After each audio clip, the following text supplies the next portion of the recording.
Hi everyone. So today I'm going to show you a nifty trick I learned for Pinterest. Now I know many of you are using Pinterest to drive more traffic to your website and increase SEO, which is really smart because Pinterest is a powerful tool for driving traffic. It's not really a social media platform like most of us thought. It's actually a link aggregator that's going to help get more people to your website. But in order to do that, it's necessary to include really eye-catching vertical graphics. And those graphics don't actually look that great on your blog or on your website.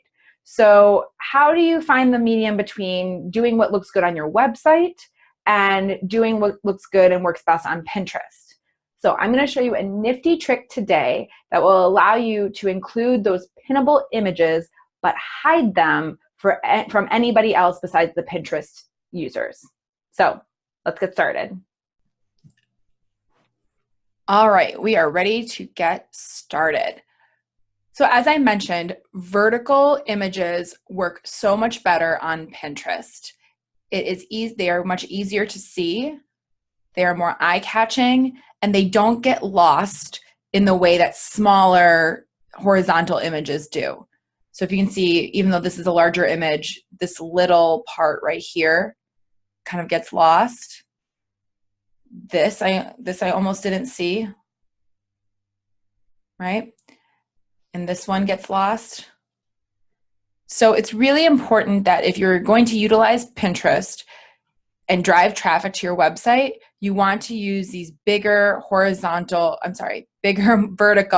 more eye-catching graphics. These are the ones that are going to get the most click-throughs and drive the most traffic to your site. However, I assume most of you have a certain aesthetic to your site that may not be conducive to these vertical images.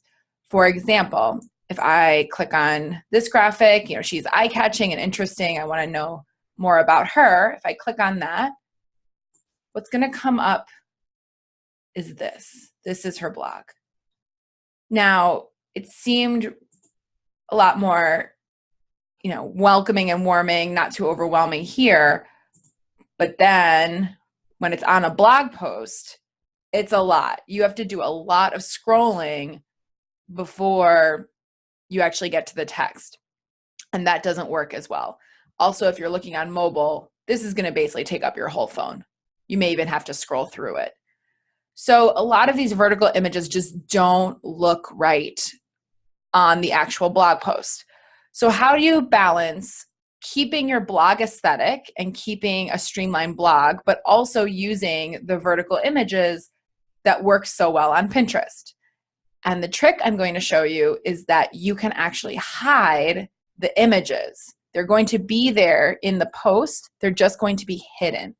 So if we go to a post like this, types of networking events to add to your calendar, you see that I'm using a more appropriate horizontal featured blog image. Okay. But if I go to Pinterest, or because I have the Pinterest extension, I can just hit pin it.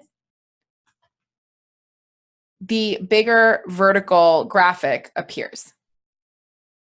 So how did I do it? It's not magic. I actually have this little bit of code that I paste into each of my blog posts. And the key thing here is display none. So what it does is it inserts the image without actually displaying it. And all you have to do is replace this with a hyperlink to the graphic you want to use. So let's give it a shot. I'm going to copy that. I'm going to write in, let's say, a new blog post. I'm going to paste my copy. And now I need to find the media that I want to use. So I'm going to go to media. Let's save that as a draft. And go to media. Here's the Pinterest. See that vertical graphic that I want to use? Copy the link. Go back to my posts.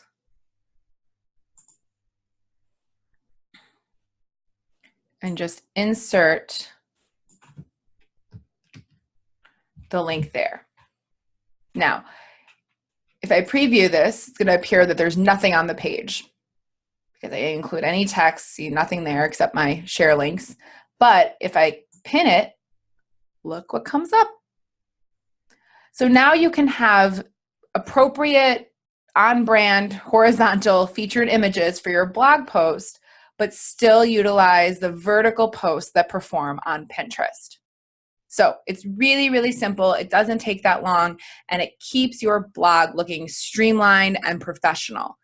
Now, you can also use this trick if you don't have a blog. So say you have an e-commerce store, or you just have like your music website or creative website. You can pin these types of images from various pages on your site. Even though you aren't actually blogging, maybe you have a certain product that you are promoting on your e-store. You can display that product in a vertical graphic and then hide that image on your site so when people pin it, it comes up. For example, like going back to this is a really nice Pinterest graphic, okay? So, but it would look really terrible if it was on a blog post. So let's see what she did. See, she has a nice horizontal image that's way more appropriate for the blog. Now, if I pin, let's say I saw this blog and I wanted to pin it. You can see not only does she have that big vertical, but she has a few other graphics as well. So even though it's the same page, people may pin different things and she'll drive traffic to her site through different graphics. So that's the other option too. You can add as many of these as you want and give people different options and give yourself multiple options in terms of pinning your own blog posts and your own site. Now, I am not the expert on Pinterest. I have been using it. It has been really effective in driving traffic to my website. So if you do want to learn from the expert, I highly recommend taking Melissa Griffin's free webinar. It's 3 essential Pinterest strategies that will rapidly grow your traffic and your email list. And again, it's totally free. It goes through a few of the things we discussed today, but way more in depth. She doesn't show you the hidden display coding trick, but she does talk about what types of images work well, how to write your copy, things like that.